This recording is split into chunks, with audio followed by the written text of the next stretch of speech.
musical, linguistic objects.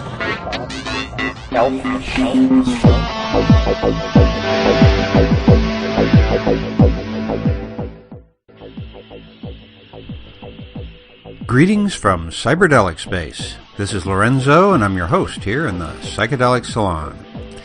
And I begin today with a heavy heart as the great artist and even greater spirit, Roberto Venosa, left this life last night. It's really hard for me to find the words to express the grief and shock that comes with the loss of somebody who still had so much to give to the world. And I'll have more to say about Roberto in a future program, but for now, you can go back to podcast number 51 and hear the talk that he gave for the 2006 Palenque Norte lectures at the Burning Man Festival. And perhaps, just as you lay down to go to sleep tonight, maybe you can send some of your love and light to Roberto's widow, the brilliant artist Martina Hoffman, who I'm sure can use all of the light and love that we can send her. To be honest, I'm having to kind of force myself to record this podcast right now because Roberto's death has really taken me by surprise. And I guess that I should mention that although I am aware that for the most part he was known as Robert Venosa, well, when we were at Burning Man together in 2006, I thought I heard Martina call him Roberto, and so I asked him if he wanted me to introduce him as Robert or Roberto, and he smiled and said, "Go ahead and call me Roberto." And that's how I've thought of him ever since. Roberto with that great big smile. And so I guess I should get on with this program, which I suspect is going to put a great big smile on a lot of saloners' faces, including yours, I even suspect. And some people who have put a big smile on my face are some fellow saloners who either made a donation directly to the salon or who bought a copy of my Pay What You Can audiobook, my novel The Genesis Generation. And these kind souls are Graham W., Daniel S., David N., and his friends involved in the Evolve Fest, which I'm told is a moister, greener, cheaper Burning Man of the East. And also thank you to Lightning Hawk, Kyle K., Chaz A., and also a big thank you goes out to fellow saloner who I'm looking forward to meeting at the workshop on Orcus, and that's our fellow saloner, Jeremy S. And of course I'll give you some more information about that workshop that Bruce Damer and I are doing on Orcus Island on the 1st of October this year. But first, I want to hear today's program, which is a continuation of the Dennis McKenna interview that we heard the first half of in my previous podcast. As you know, if you did hear that program, this interview took place in 1994 and was orchestrated by Peter Gorman, who very kindly furnished copies of this recording for us to use here in the salon. And thanks to the digitizing efforts of fellow saloner Hector Glass, also, I should say. And right after we hear the conclusion of this interview, I'll give you some more information about Peter and the important work that he's doing these days, particularly in the area of ayahuasca, about which he has a new book just out. But first, let's return to the second half of this very interesting interview with Dennis McKenna, whose professional life has been not only one of academic achievement, but also of high adventure. And I'll warn you ahead of time that there isn't anything wrong with your MP3 player, but there are 2 or 3 instances where one tape ended and the other began, and where a few words were missed, but it shouldn't distract you very much. Now, when we left off last week, Dennis had just reached the point in his narrative at which he said that not being accepted by the Harvard Graduate School was the best thing that ever happened to him. And that's where we're going to pick up right now. I really didn't have the qualifications to be accepted into Harvard. So the dream of going to Harvard kind of faded at that point. But as later events turned out, it was the best thing that ever happened to me, because while I was going to school at CSU, I talked to Dr. Sturmitz and a couple of my advisors about that I wanted to go into ethnobotany, and one of my advisors at CSU said, well, if you want to study ethnobotany, you should go to graduate school in university in a tropical environment or semi-tropical environment. So I put in an application to the University of Hawaii, and I was accepted there.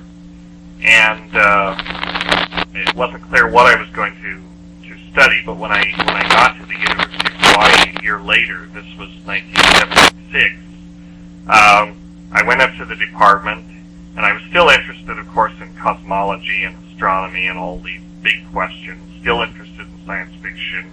And it turned out there was a person on the faculty of the botany department who listed one of his interests as exobiology, which is the study of extraterrestrial life. And I thought, gee, who's this guy? So I went up to the botany department, and I was wandering around the halls, and I said, I wandered up to this funny-looking guy in the hall, big, thick glasses, huge, obese person, not a particularly physically attractive person, but I went up and I said, I'm looking for Dr. Siegel. And he said, well, I'm Dr. Siegel. So we went, I said, I'm Dennis McKenna, I'm a new graduate student here, and we went into his office and talked for a few minutes, and it was clear that we were kindred spirits. This man had such broad interests and knew so much that it just completely blew me away. He wasn't interested in psychedelics particularly, but I told him about them. He understood what it was all about. We talked about his interests in exobiology and my interests in ethnobotany and so on, and at the end of the interview he said, well, when you applied here, they asked me if I wanted to be your supervisor, and I told them I didn't, because I really didn't have much interest in ethnobotany, and I didn't know what you were all about. But he said, after our conversation, I've changed my mind, and so he said, I'd be very happy to be your supervisor. So he was my supervisor for my master's degree, and he turned out to be just a really important intellectual influence on me. He had a very interdisciplinary view of things.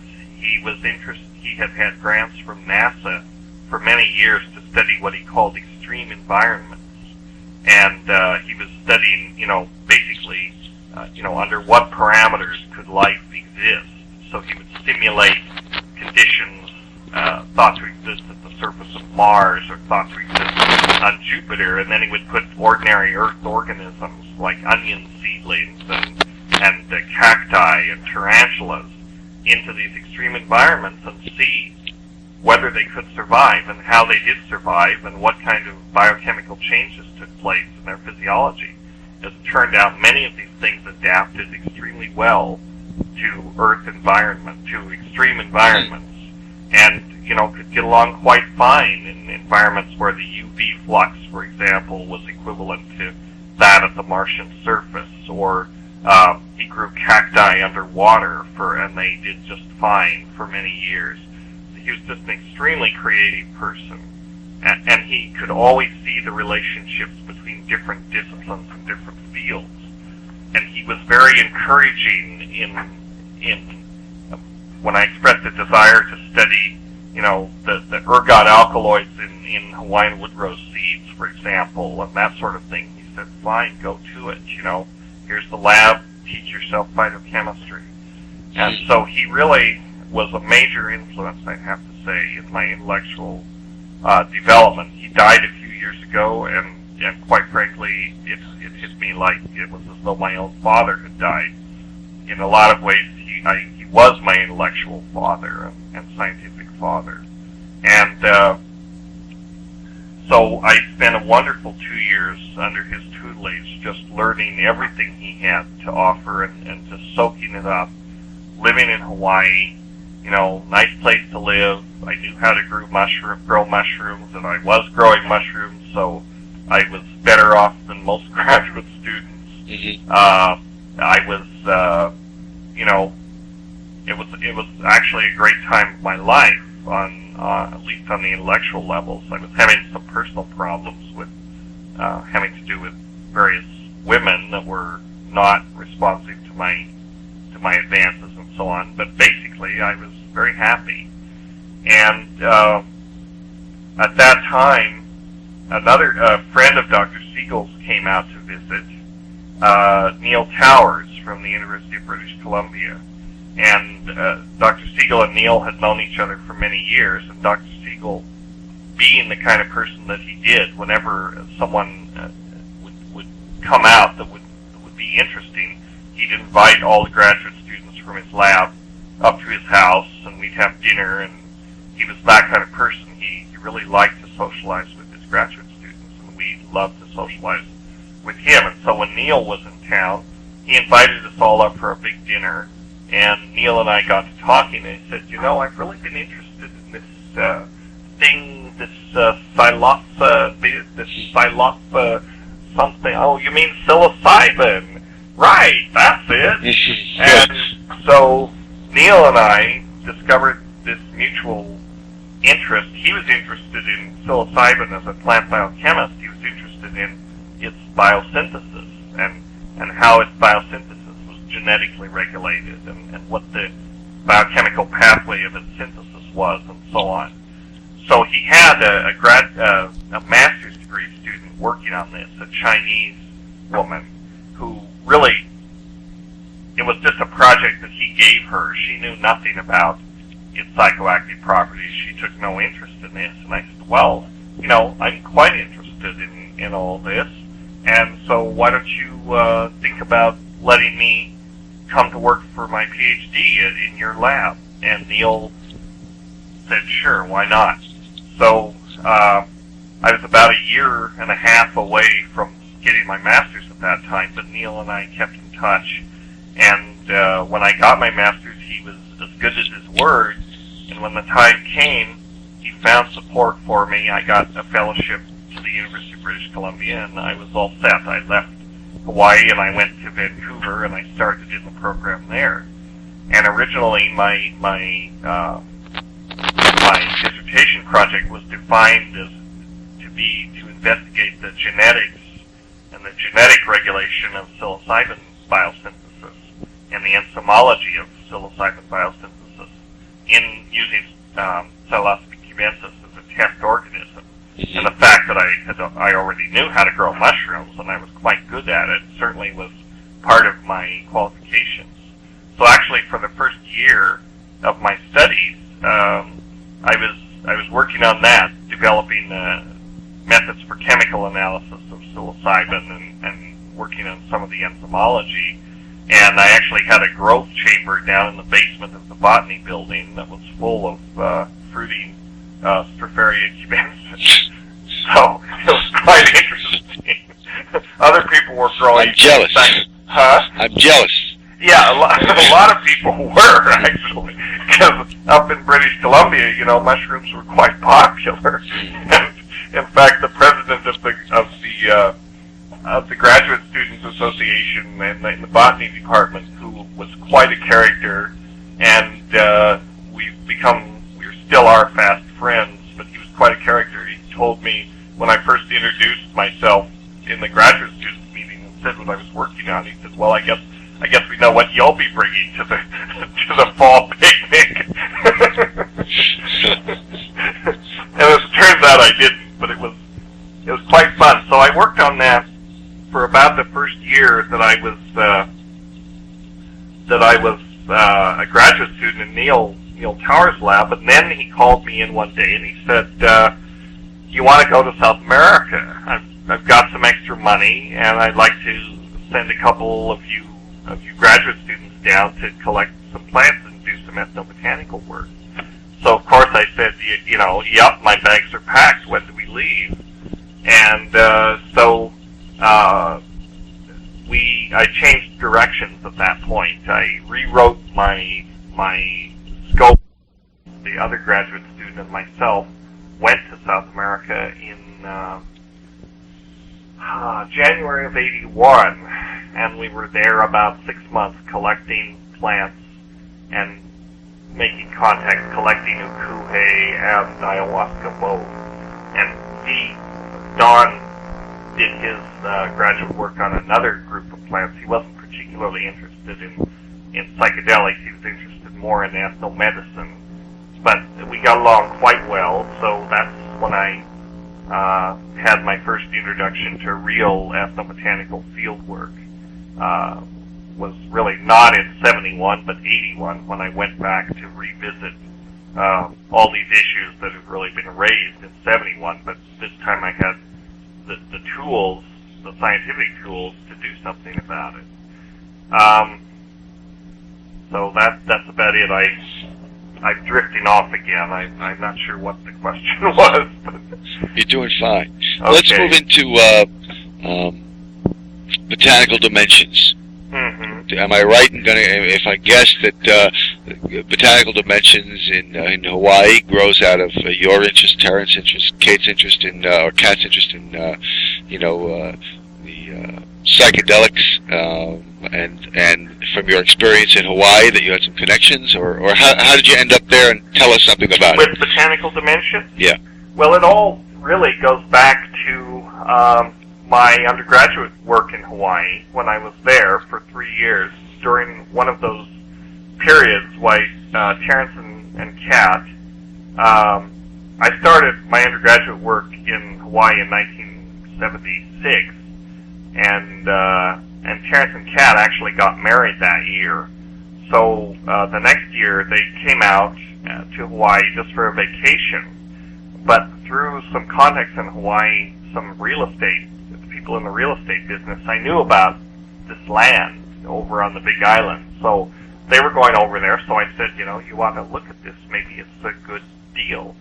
So they did. They went over and they contacted the guy, and they decided to buy this plot of land. It was really part of what in Hawaii they call a hui, a group of people who go together. So it wasn't an individual thing. It's like you're part of a buyer's club. Mm-hmm. And the hui owned this 50-acre parcel collectively. So they bought this land, and they decided to build a house on it. So they started that. So that kept them coming back and forth to Hawaii fairly regularly while I was there. Well, at the same time, I was getting specimens. I was in contact with Tim Plowman at the time, who was at the Field Museum, and I actually obtained a specimen of Banisteriopsis from him. And we were growing it in aquarium tanks and so on the mainland, and it didn't do so well under those circumstances. So I brought a cutting out to Hawaii and got it established in this land that they bought. So that was really the first plant that was introduced into the Botanical Dimensions land, long before it was Botanical Dimensions. And in fact, that original specimen is still there. It's got a main trunk now as big as your waist, and it's actually on that particular plot of land. I guess you could say it's the mother of all ayahuascas. Mm-hmm. But over the next 10 years, we continued to, we would go to South America and continue to drag things out of the jungle and bring them to this land. When I went to South America in 1981 to do my graduate field work, I brought back live specimens, and some of those ended up in Hawaii. Terrence and Kat also went a couple of times and brought things back. And this process just continued over the next 10 years. Well, finally in 1985, they decided, I really didn't have that much to do with it, but they decided that it made sense if we were going to do this and start introducing all these species to try to establish a non-profit entity to foster to make something out of this land rather than have it just be an informal thing. So they incorporated Botanical Dimensions. And at the time, I was listed as an advisor, but I was not on the board of directors. The reason being that I was in the process of trying to establish, I was in the more entrepreneurial mode, and I was trying to establish a business, a natural products business that would be related to drug development, sort of along the lines of Shaman Pharmaceuticals, but I was 5 years ahead of Shaman with trying to do this, which is probably why I never was able to obtain sufficient funding to get it off the ground. But I didn't, because I was involved in Xenobiotics, that was the name of the company I was setting up, I decided it might look like a conflict of interest if I was on the board of Botanical Dimensions. So I remained an advisor, and they set it up and started generating publicity and continued to introduce collections in there. And then later, when Xenobiotics was more or less dead, I actually joined the board and became their research advisor. You're going to get ahead of yourself now, or you're going to get ahead of me. Yeah. Let me just stop and say, okay, so 81 was your first experience with ayahuasca, and with whom did you do it initially? Was it a curandero, or was it a shaman from a tribe, or? No, 81 wasn't actually my first experience. My first experience was 71. But actually, I think the ayahuasca that we took was probably, I mean, it certainly served to synergize the mushrooms, but I don't think it by itself it would have been active. My first experience with an active ayahuasca was actually in 1976, or no, 77, I believe, in Hawaii, when I took some ayahuasca that Terrence brought back from Peru. They had gone to Peru that summer, and they had made contact with an ayahuasquero, and they had brought some back. So I actually took it in Hawaii, and it was active. It was definitely active. I mean, it certainly made me throw up, and I had a transient kind of psychedelic experience. My second encounter with ayahuasca was actually in Peru in 81, when I went to see the same ayahuasquero that Terrence and Kat had contacted 4 years previously. That was kind of my in at the time. That's how I was able to reach, to contact a real ayahuasquero. Don Fidel was his name, who lived outside Pucallpa. So my second encounter was really in 81 with his ayahuasca. And I have been back many, many times to see him, as well as subsequently I've met other ayahuasqueros largely through my friend Luis Eduardo Luna, who you probably know about. And he has introduced me to other ayahuasqueros, both in Peru or both in Iquitos and Pucallpa. And we've been back there. In 1985, I went back to Peru with Eduardo, and we were traveling there for about 8 weeks, making collections and making videos and basically making the tour from ayahuasquero to ayahuasquero. What's your feeling about ayahuasca? What is my feeling about ayahuasca? Yeah, which is going to lead to getting involved in the medical, in the medical pharmacology. I think ayahuasca is probably one of the most interesting plant hallucinogens on the planet. In a lot of respects, I think that it's very safe. I think that I've often had the feeling that the contrast between the encounter with DMT when you smoke it and the encounter psilocybin is another orally active form of DMT. That's really all it is an orally active form of DMT. But I think ayahuasca is actually much more controllable than mushrooms. I think it doesn't exact a physiological toll, which mushrooms may, although I'm not convinced that they do if used with, used reasonably. I think it's quite an amazing tool for self-understanding and for exploration. I think that it's good for you, actually physically and psychologically good for you.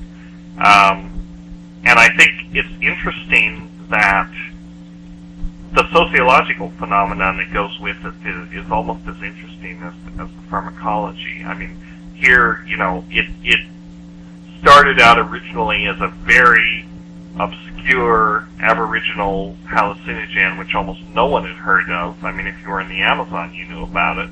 But outside the context, practically unknown. And slowly, and then it diffused into mestizo society, and it's really there it has had a role for some time. It plays an important role in ethnomedical traditions of the mestizo people, and it's kind of the central plant in this whole plant complex, this whole pharmacopoeia of medicinal plants. Basically, all go back to ayahuasca. Ayahuasca is kind of the linchpin of the whole thing. Yeah, it seems to be the plant that generates the interest. It's the plant that generates the interest, and it's the way that the practitioners find out about the properties of the other plants. So it is the teacher. It's the plant teacher par excellence, because it is the means that gives them the way to contact the other plants and find out how they work. And then, but that's more or less its context in mestizo society. Then more recently in Brazil, you're seeing it begin to diffuse into larger society, into the lower middle class and upper middle class socioeconomic strata through organizations like the Daime Church and the União de Vegetal. These are syncretic religious movements that are basically bringing ayahuasca out of the jungle and into the hands of ordinary people. And then, of course, through their influence, it's beginning to diffuse into the States. I mean, there's even, I understand, a movement to establish a chapter of the União de Vegetal in the States and get it recognized as a legitimate religion, with the right to use ayahuasca tea, which it certainly is by all criteria that I can imagine. It certainly is a legitimate religion, and its practice should be allowed. But what's interesting in a kind of larger context is that, as our planet faces this ecological crisis, and as we confront the fact that the rainforests are disappearing, and that along with that, the plants, the species that we haven't, that we don't appreciate what we're giving up, and the indigenous knowledge is disappearing, and yet out of this from within this context of ecological crisis, comes this plant spirit literally out of the Amazon and brings the message to the world at large. I mean, I suppose this relates to a mystical idea. I mean, I'm not really it's just funny. I think in some ways it's the planet responding to the spiritual and ecological crisis that threatens the entire biosphere, that threatens not only our own survival, but the survival of the biosphere. And I think that ayahuasca is kind of the messenger of the rest of the biosphere to humans to say, look at what's happening, get your act together, and get straightened out. I mean, I really do believe that. I think it's interesting. You could probably make the case that ayahuasca a few years ago, maybe 10 or 20, maybe 20 years ago, its use was pretty much restricted to the Amazon basin. And now I think you could make a pretty strong case that it is the most widely used plant hallucinogen in the world. What's your take on... I get invited occasionally, to drink ayahuasca here. Mm-hmm. And probably it's ego, but I feel, that's something that when I make the effort to go get it, it seems to, be what I need to get. It seems to serve my purpose. I just feel, I don't know, I think of it as personally as something that I prefer to do in a more initial context. Mm-hmm. Now, if I had never been to the jungle, I might feel differently. Well, I'm sure I would. Mm-hmm. But as somebody who's been and whose experiences, not your first with Terrence, but certainly subsequent experiences, have frequently been in the jungle with contact with ayahuasca. Right. Do you find there's a difference when? Do you do it in town with these crews that the ayahuasqueros that occasionally come through, or do you prefer to do it in its in more original context? Well, yes. Actually, I do. I do prefer to do it in a more traditional context. I would much rather do it in the Amazon, in Peru or Brazil, than I would like to do it here. I don't seek out the people who come to town, to basically have workshops, which are ayahuasca sessions. I mean, I think that's a kind of a new age thing. I'm not sure it's a bad thing. I just don't really feel the need to seek it out, because I think I've had a more genuine experience, or have had more genuine experiences in Peru. I do take it. I have gone to sessions held by the União de Vegetal in this country, mm-hmm. and I think I have great respect for that group. And I think that they are trying to be very responsible in the way that they bring it to the world.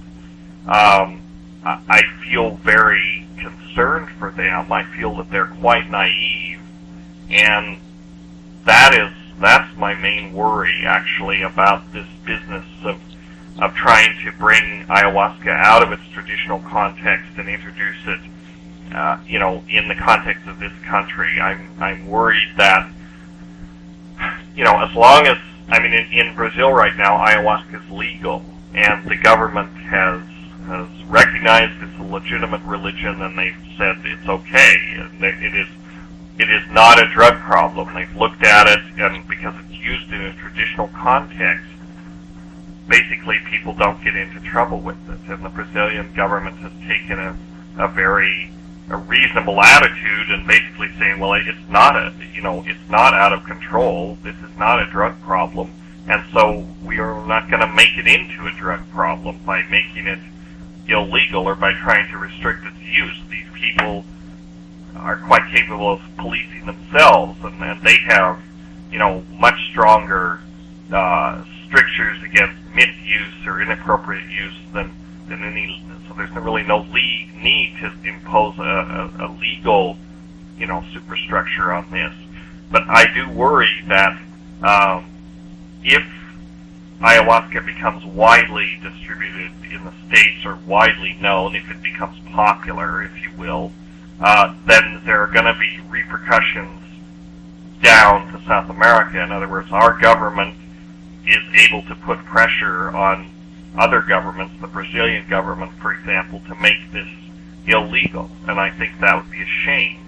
But I think it would be very hard for these governments to resist that kind of pressure. I mean, they can always say, well, we'll not give you a break on the foreign debt. There's many ways that they can bring pressure against the government of Brazil to, in turn, bring pressure against legitimate religious organizations like the UDV.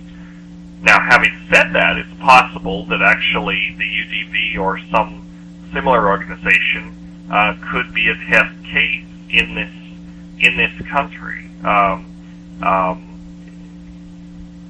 The Religious Freedom Act that's recently been passed is a blow for all people who believe in religious freedom, and it basically says that the government cannot interfere with the religious practice unless they have a compelling interest to do so. And I think it'd be very hard to show that restricting the use of ayahuasca in the context of legitimate religion is the compelling interest.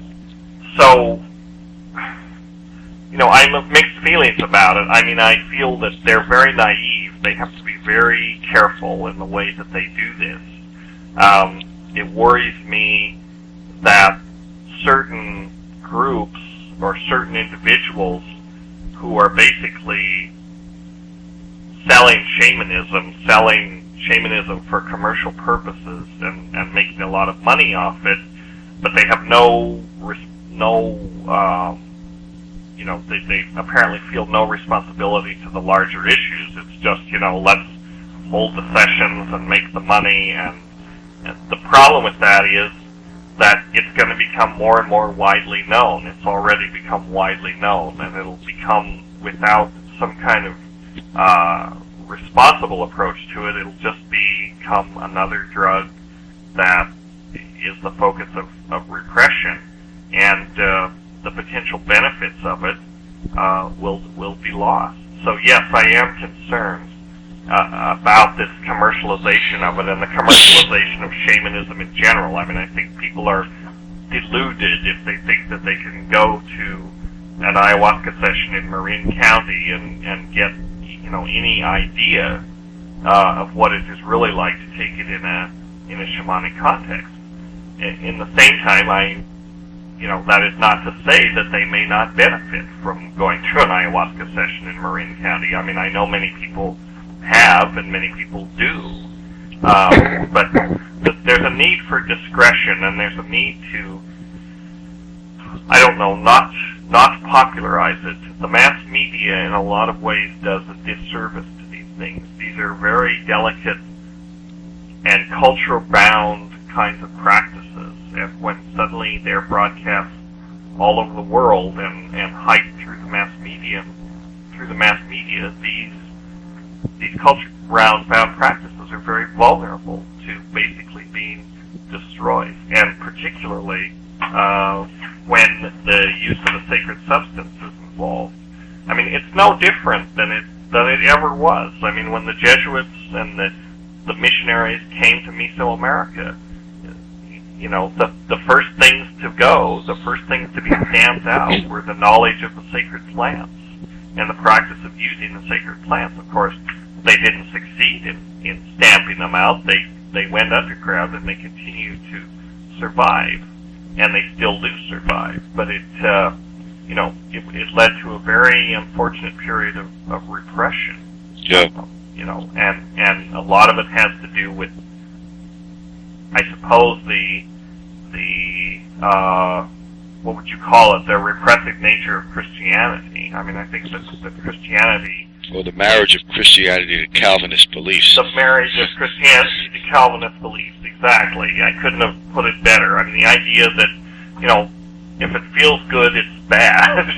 and a lot of it has to do with I think that Christianity linked to Calvinism has a hard time dealing with what you might call facts of biology, which in another phrase is sex, drugs, and rock and roll. I mean, in some ways, life is about sex, drugs, and rock and roll. Biology is about those things. I mean, sex is obvious. The strategy of most biological systems is to get reproduced. Whether we think it's important or not, that's what sex is all about, really, from the standpoint of biology, is to reproduce and pass the genes on to the next generation. As far as drugs are concerned, we are bags of drugs. We are, sacks of neurotransmitters and hormones, which are basically drugs. I mean, people can say, well, I don't like to take drugs because I don't like artificial experience. I like to have real experience. Well, baby, all experience is a drug experience. I mean, whether it's mediated by our own drugs or whether it's mediated by substances that we ingest that are found in plants, cognition, consciousness, the working of the brain, it's all a chemically mediated process. So, life itself is a drug experience. And finally, rock and roll, if you relate that to rhythm, rhythm is what it's about. Oscillation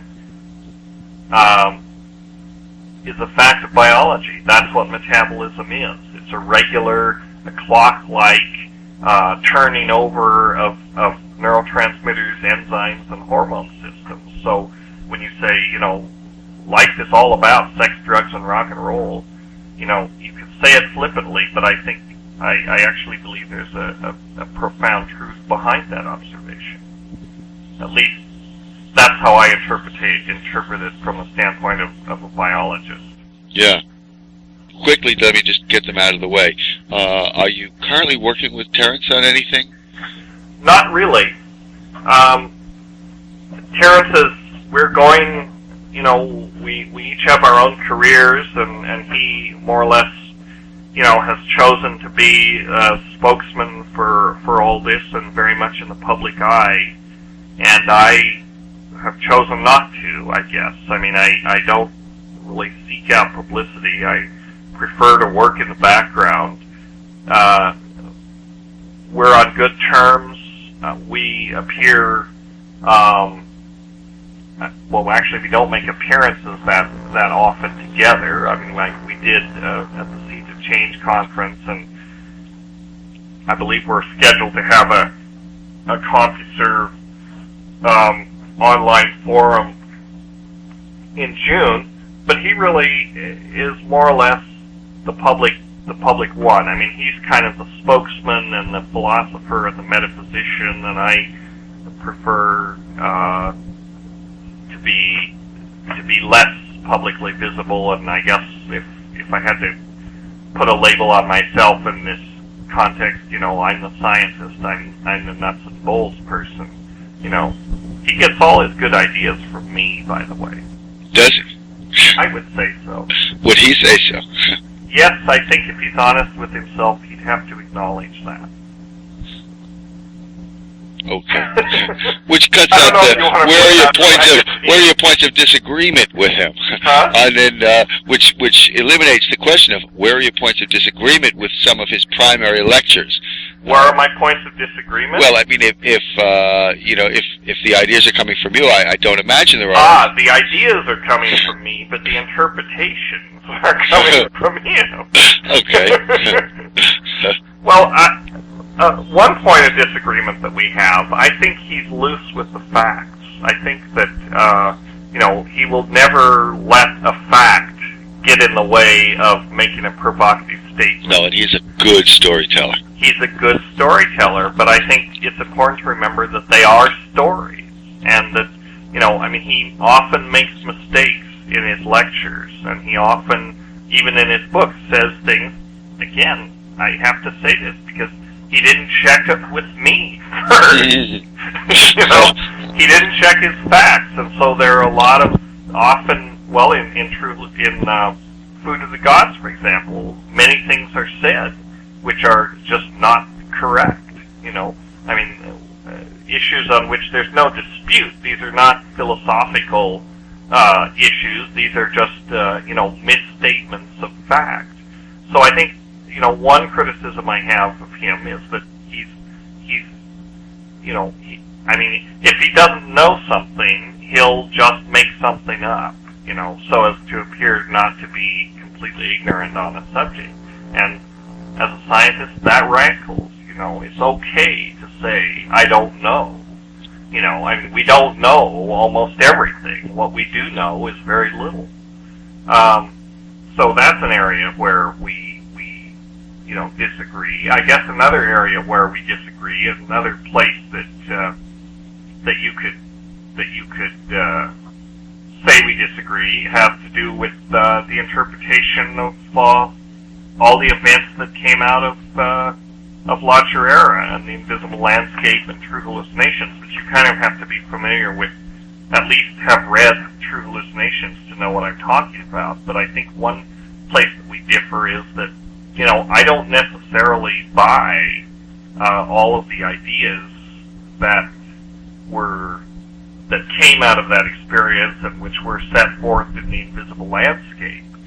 Now the Invisible Landscape has been republished. It's been nearly 20 years ago that it was written. Well, it was published first in 1975, so it's been nearly 20 years since it was published first. And it was written before that. It was essentially finished in 1972, I guess. So it's been it's been 23 years since the thing was written. I would like to think that in that time I've learned a thing or two, and I'm able to revise my ideas. And I have done so. I don't dismiss everything that's in the Invisible Landscape, but I think a lot of them were fairly naive ideas, kind of silly ideas, really, which could be attributed to the fact that I was young, Terrence was young, neither one of us had very much scientific background. Essentially, we had no scientific training at the time, and so it didn't get in the way of this kind of freewheeling metaphysical speculation. Mm-hmm. Since that time, I've learned a great deal, or maybe not a great deal, but at least something, so that I don't completely accept the premises of some of our major ideas that were set forth in the invisible landscape. And in fact, I say pretty much this in the foreword to the new edition of the invisible landscape. So I ask people to at least read that. It's kind of a disclaimer on my part.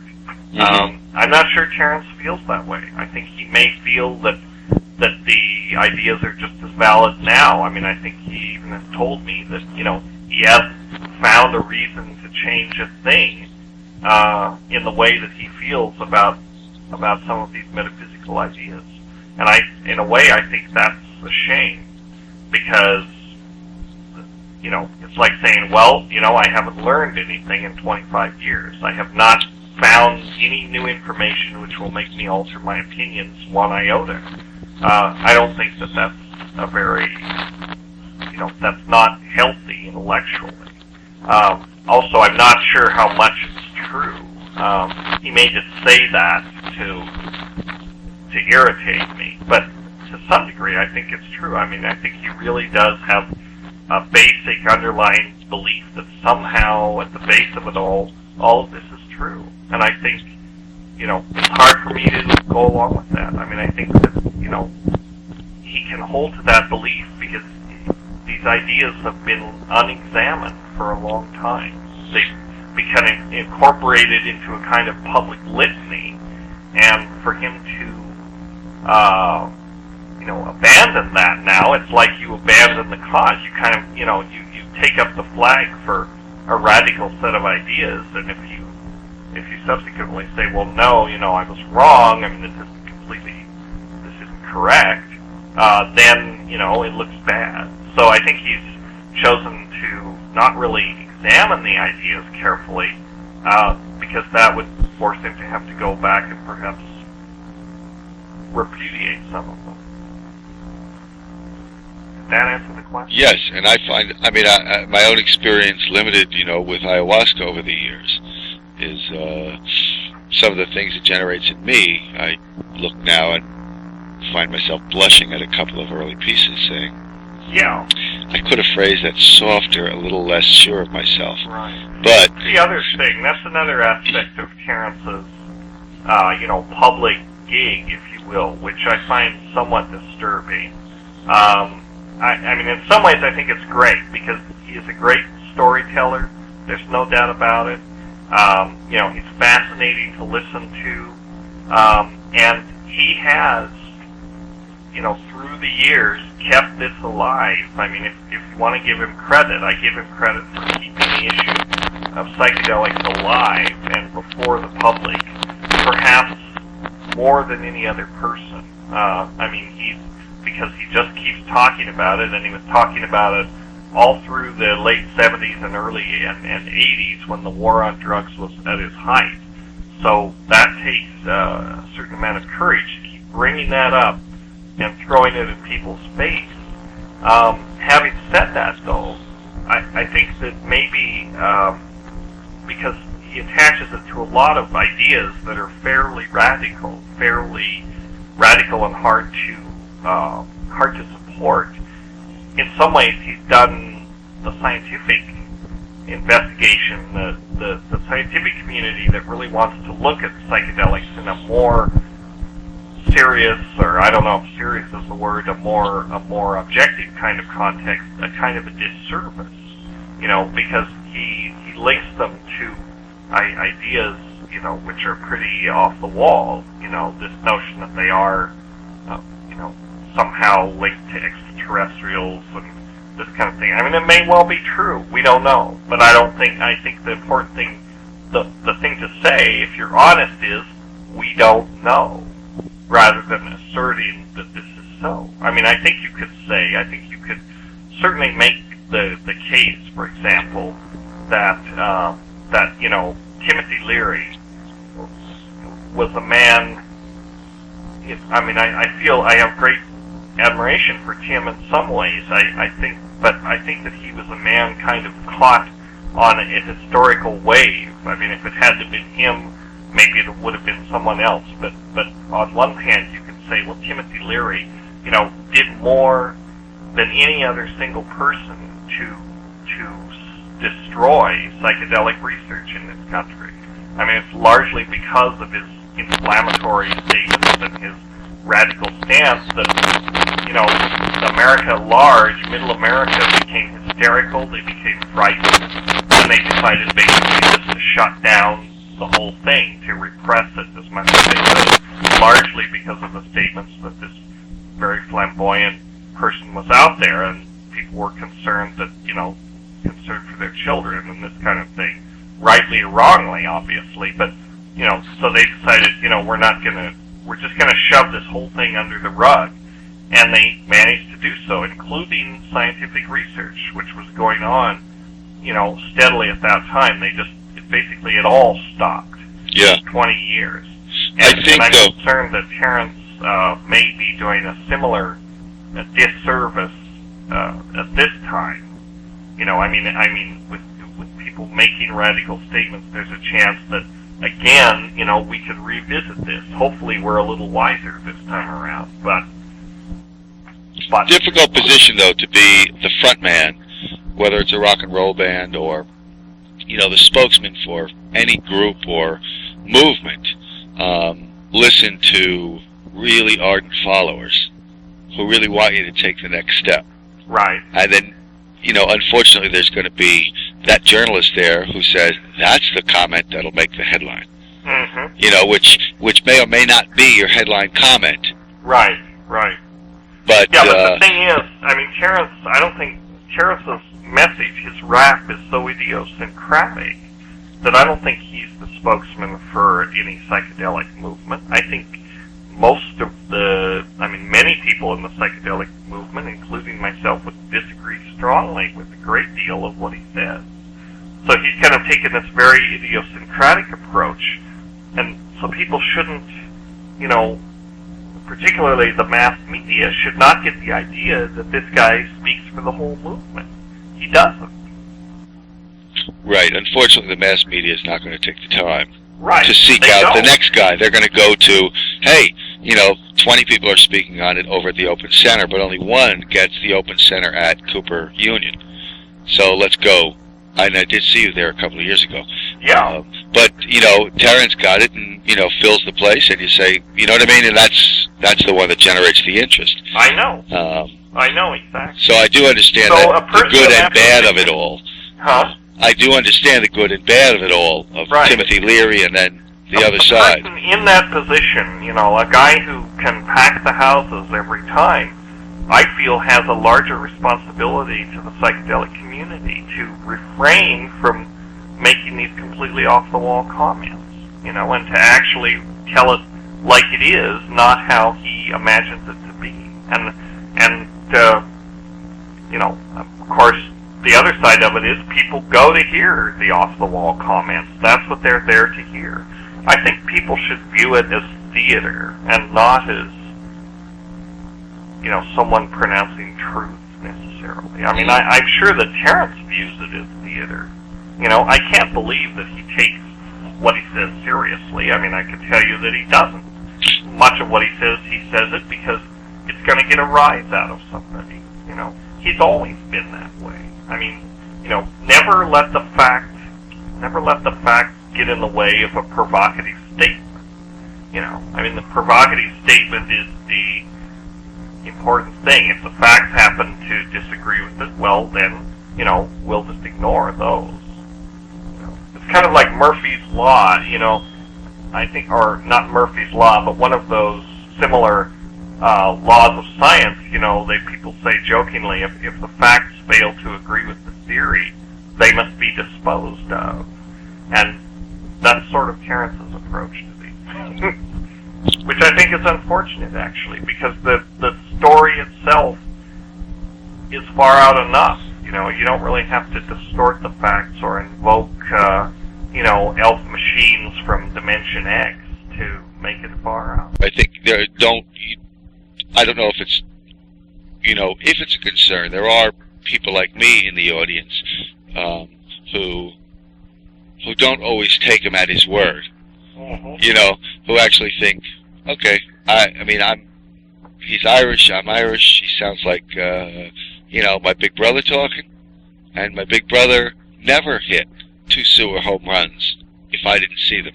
He always hit 4 sewer home runs. Right. I just never got to see those. Right. You know what I mean? And so in a sense, there's a certain sum of that. So not everybody is taking him at his utmost. Right. Let me get back to a lot of it. I mean, now he's real big in the Generation X, in the 20 to 30 age group. Which I think that's fine. I mean, I think it's good that they're getting, and that there is a resurgence of interest in psychedelics. I mean, I think that's all to the good. But at the same time, you have to say, well, these people are young, they're naive, they haven't been around the block very much, so they're more gullible, they're more open to this stuff. And I don't know that that's good necessarily. Well, everybody's got to learn. I think every generation has to learn for itself. Certain universal truths, I guess, that you can't just, you cannot impose this on people. There's certain things that must be learned through experience. You're listening to the Psychedelic Salon, where people are changing their lives one thought at a time. Yes, as Dennis just said, there are certain things that must be learned through experience. Of course, what was left unsaid is the fact that it is quite often a bad experience through which learning takes place. Actually, come to think of it, right at this moment, I can't think of a single important thing that I've ever learned through a really good experience. Other than the fact that I'd like to do it again, of course. I've had some of those good experiences. Now, I know that this is off topic, but I've just got to get this off my chest. If you think back to where this interview began today, it started with Dennis talking about a grad school rejection by Harvard turning out to be one of the best things that had ever happened to him. And if you're like me, you're probably getting tired of hearing stories that begin that way. In my case, when I was younger, I figured that they were just rationalizations to make people feel better about a bad situation. But now that I've just now today actually finished my 69th lap around the sun, well, what gets to me about those statements is that, I've had 5 or 6 of those instances in my own life that I thought were real tragedies beyond measure at the time, but eventually they morphed into some of the best things that ever happened to me. So now, ironically, those stories kind of scare me into thinking that if I ever want life to be better than it now is, then I first got to endure another one of those great tragedies. And so I've solved the dilemma in my own life by realizing that right here and now is fantastic. And if it got any better, I'd probably pop. And so I don't let that phrase upset me anymore. But I can't blame you for maybe being a little cynical about that way of seeing things if you haven't had it happen to you at least once so far. It definitely is counterintuitive. Now, getting back to the interview that we just heard, I hope that if you're one of the young students who has contacted me in the past about how you could go about becoming more involved in psychedelic research as a profession, that you give some thought to where the major turning points were in Dennis's professional life, the ones that led him to a position of prominence in the academic realm, as well as in the realm of explorations of many kinds. And if you think about it for a while, you may come to the same conclusion as I have, that it was Dennis's ability to pay attention to the little details, the chance statements and the synchronistic events that showed up like little kernels of corn pointing the way down the trail that, as it turns out, he was not just following, he was actually blazing it as he went along. And that's the way life is, at least if you give it a chance and trust your gut feelings, your instincts. Trust them over the rational and often fearful processes of your brain, and you might be surprised at how wonderful your life can turn out. Now, there is one thing in this interview that I have to take a little issue with, and I hope that sometime in the next year or so that Dennis and I have a chance to talk about this in person. And that is his statement that as much as he admired Timothy Leary, that he nonetheless felt that it was Leary who was mainly responsible for causing an end to the psychedelic research that, at least until very recently. And while I don't want to take your time with this right now, since I've talked about this in past podcasts, I would suggest that maybe you do a little research on your own.